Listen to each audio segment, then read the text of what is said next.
పవన్ కళ్యాణ్ ఈ మధ్యన మాట్లాడుతున్న Tirupati laddu correct derogatory statements ఏంటి,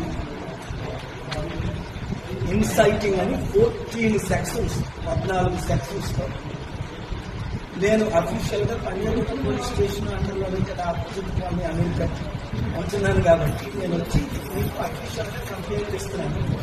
ఇమీడియట్గా ఆయన్ని ఇన్వెస్టిగేషన్ చేయమని, based on the sections FIR file చేయమని, తర్వాత అరెస్ట్ చేయమని. ఇది మీకు ఇచ్చిన caption copy to the president of India, prime minister of India, chief justice of India, home minister of India, governor of Andhra Pradesh, speaker of the assembly Andhra Pradesh, CBI central bureau investigation వీళ్ళకి కాపీలు పంపిస్తున్నాం. మీరు దీన్ని ఎఫ్ఐఆర్ చేసి నాకు ధన్యవాదాలు కాపీ